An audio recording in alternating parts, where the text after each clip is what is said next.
Hello, everyone. Welcome back to yet another political episode. So, once again, we got to do a follow up on what Red Eagle Politics is saying. I somewhat agree, because obviously, what he's saying is there's a path for Republicans to obtain 60 seats in the 2030s, and it starts right now. And although I may have a little bit different path of what he's thinking, which kind of makes his video much different than mine.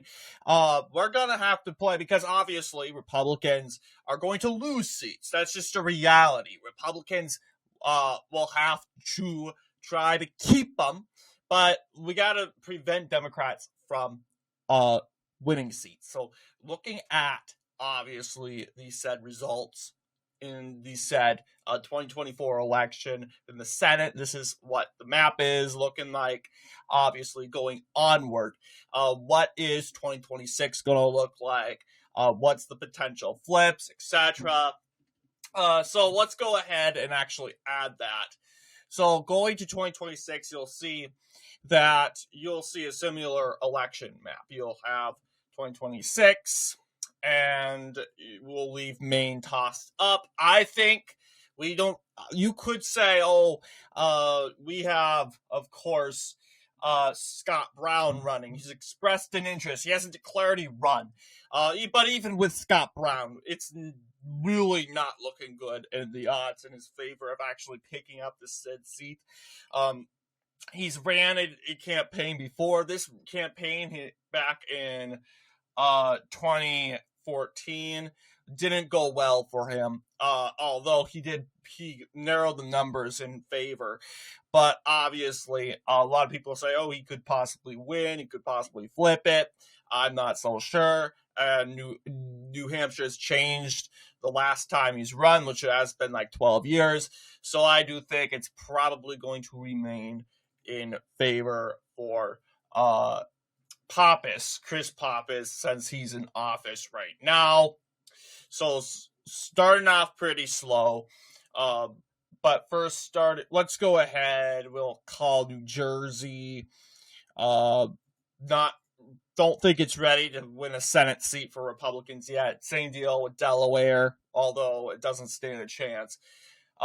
You could, depending on if you run, let's just say, Glenn Youngkin, who is the potential, you could possibly win. I know it's saying safe Democrat, solid Democrat, but I'm just saying best case scenario. You run Glenn Youngkin and you kick out Mark Warner. I'm sorry. Mark Warner's been in there for so long. 2014, 2020, you'll see his popularity somewhat declining. Yeah, he almost lost re-election in 2014. That was thanks to low turnout. But he held on due to name recognition. But yes, 2008. Let's see. John Warner, not related to Mark Warner. But yes, you'll see, I think John Warner retired and was the governor of Virginia picked Mark Warner to be the next senator, and he already had the advantage of being incumbent, so that's probably why he did very well in 2008, the blue wave year. But obviously, he's been in there since 2008. Well, if you were born in 2008, you're probably 15. He's a 15-year-old guy. So people are done with Mark Warner. No offense. He's been in there for 15 years. Mark Warner, they're done with him, and it's time to pick someone else. And I'm not saying, they're ready for a Republican. No, they're probably going to elect a Democrat if they don't choose. Republicans don't nominate Glenn Youngkin, but Glenn Youngkin is young. It's in his name, and he's energetic. He probably would run for re-election if he had the option to. And I don't think if you really wanted to run for governor and establish this for himself, he wanted to call it quits after 4 years. I don't think that's really what he wanted to do. So I think it's possible Glenn Youngkin could actually run in this Senate race, and this could make up for a possible flip if we happen to lose Maine. So I would say, best case scenario is we flip a seat in Virginia, because Glenn Youngkin, people like him, and people are done with Mark Warner. He's old now. How old is this guy? He's like in his 70s. 70. Yeah, I get he's young, all that. He doesn't look so good. Yeah, look at this guy. Okay, I'm not trying to make fun of him, but he's like a Bob Casey. He's been in there for too long. And Sherrod Brown and John Tester, they've been in there for too long. 15 years, the cap limit. And after you've been in there for 15 years, it's time to leave. That's just kind of how it goes. Meanwhile, we're just going to leave North Carolina open. And South Carolina, we'll go ahead and call that. Georgia, we'll leave that open.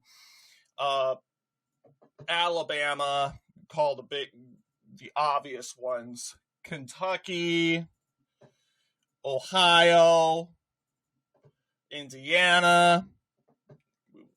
That's for 2028. Michigan we leave open. Wisconsin's not yet time yet. Illinois is going blue. Mississippi, call that. Louisiana, Arkansas, Iowa. Although, yeah, Joni Ernst, I think it's possible she can overperform. I mean, her record, she's been picking up counties, which is very good, than losing counties. She lost Scott, but Scott's now pretty Republican now. And it's probably going to look like she's probably going to win all but the traditional 5 blue counties.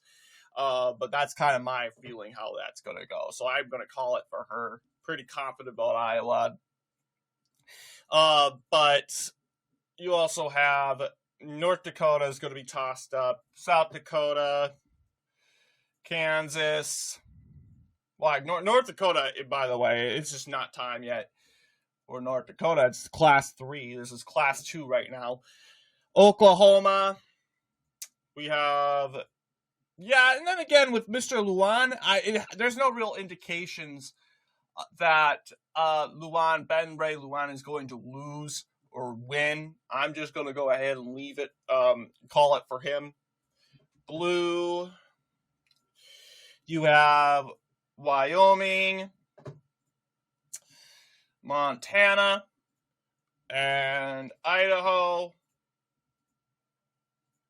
Oregon. And you have all the states called. At least one. Most of them are just one seat. At least one seat in every state has been called. And you just have a couple tossed up. You have North Dakota, Georgia, North Carolina, and Georgia. I've already talked about the trends. It said what tossed up. They're saying no real indications of polls being dropped. We haven't seen a poll of Tom Tillis and Willie Nickel actually going at it. So it's really going to depend on how that's going to go. Unless you get a Roy Cooper in there. You could say, all right, it's looking pretty good for Tillis right now. And Tillis is an overperformer. So we'll just go ahead and call it for him in the best case scenario thing. You get him. In cases of Georgia, I would say, hey, look, we beat John Ossoff somehow with Buddy Carter. We flip his seat.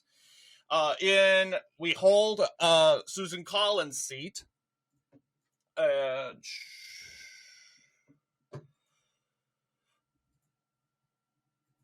We flip Michigan, which would be great. And I think that's all the toss-ups for Class 2. But now you got, of course, 39 seats in 34 or something like that for 2028 presidential year, which, depending on who has the momentum that year, it could be very consequential. But looking at, let's just say, obvious ones, Chuck Schumer is probably going to retire. Chuck Schumer is, of course, been in there since a very long time, like 2002 or something like that, but that's too long. Doesn't matter. It's not going to change the seat. John Fetterman will probably lose re-elections by the fact that he's underwater with Democrats. It's his former representative and fellow Democrat Connor Lamb has been seen as a potential primary challenger, given his criticism of Fetterman and liberal discontent with him for not opposing President Trump and the Republican Party enough, or holding town halls and public events since the November 2024 elections, voting to confirm some of Trump's nominees and advocating for the United States to bomb Iran while continuously criticizing Democrats. He has been a long-time rival of Fetterman and was one of his two primary opponents in 2022. So basically, Fetterman's not Trump deranged enough, and obviously he's being not Trump deranged enough is going to hurt Democrats. But I think Fetterman, regardless where you got it, get it, if he runs, he's not going to have enough coattails from Democrats to actually go through. And if you throw Fetterman out, it could be very consequential. And if you run someone like Stacey Garrity, very strong Republican lady from Pennsylvania, she will guarantee the flip.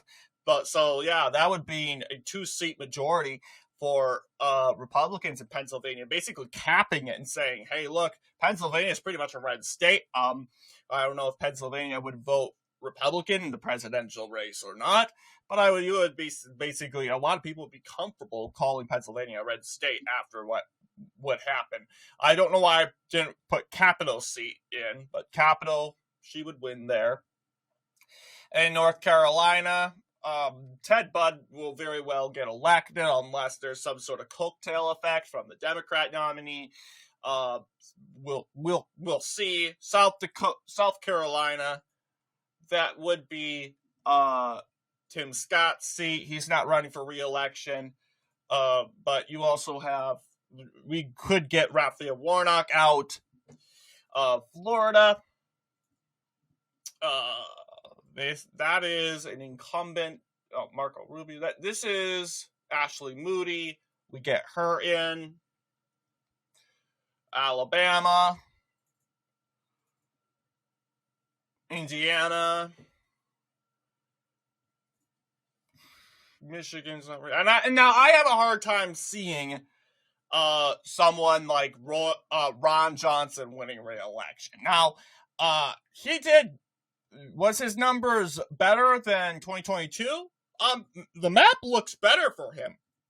But the truth is he didn't. Mandela Barnes definitely did very well against Johnson. So you could definitely play with the idea that Democrats very well could lose and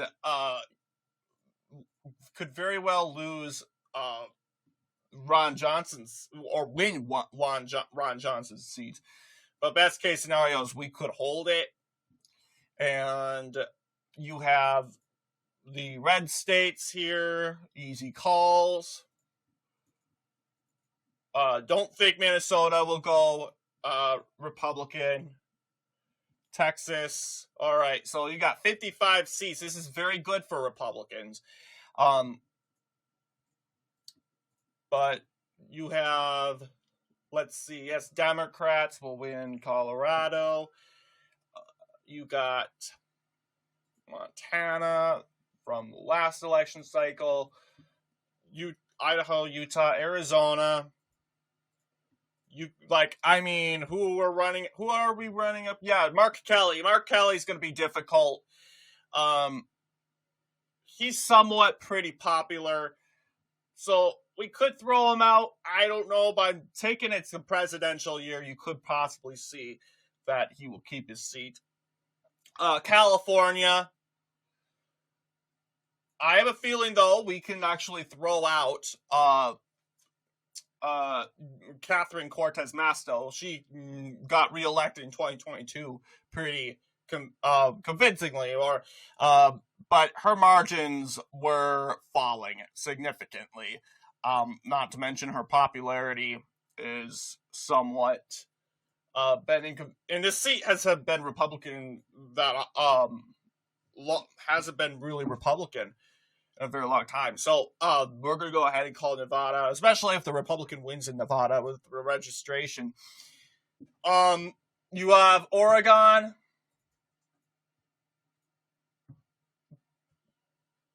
Wyden, oh yeah, Wyden and Democrats there will win for sure.